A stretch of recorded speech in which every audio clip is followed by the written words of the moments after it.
Puspusan na ang ginagawang swine depopulation ng mga tauhan ng Municipal Agriculture Office, katuwang ang lokal na pamahalaan at mga tauhan ng mga barangay na apektado ng African Swine Fever o ASF.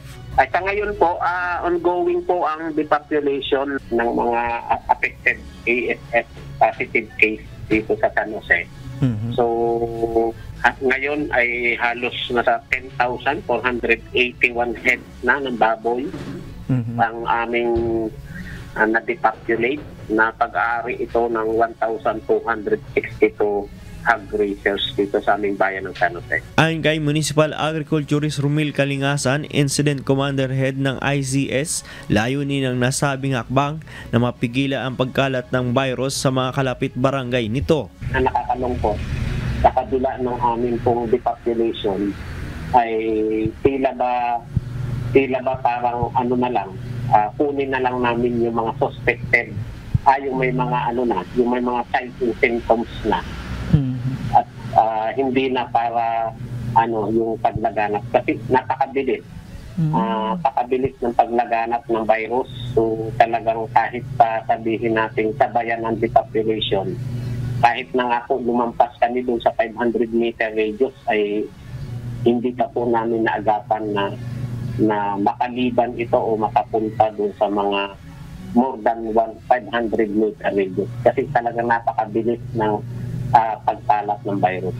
Dagdag pa ng nasabing opisyal, sa ngayon nasa ilalim ng red zone ang bayan ng San Jose at sa kasalukuyan din itong nasa state of calamity mula pa noong July 18. Sa ngayon nasa 17 barangay na ang apektado ng African Swine Fever o ASF virus sa bayan ng San Jose.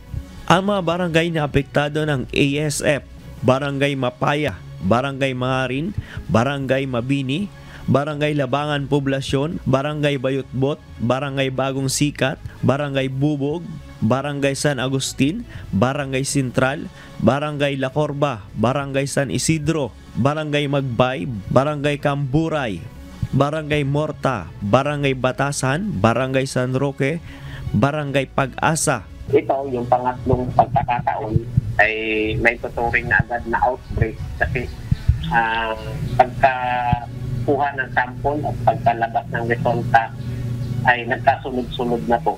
In 2 weeks ay halos yung magkakatabing barangay na 13 dito sa malapit sa bayan ay nag-positive na po, at patuloy po ang paglaganap hanggang sa kasalukuyan. Mahigpit namang ipinagbabawal ng Municipal Agriculture Office sa mga commercial farm na maglabas ng mga alagang baboy sa mga karatig bayan upang wag nang kumalat pa ang virus. Ang aming panawagan, makipagtulungan ang ating po mga may-ari ng baboy na suportahan yung depopulation program, kasi talagang kung sila po ay hindi makikita, itatago, o dili kaya ay imumove nila yung baboy tatali doon sa mga lugar na apektado, dadalhin doon sa mga hindi apektado, ay patuloy itong lalaganap. So, kaya nakikiusap kami na talagang makiisa at makipagtulungan sa pamahalaan.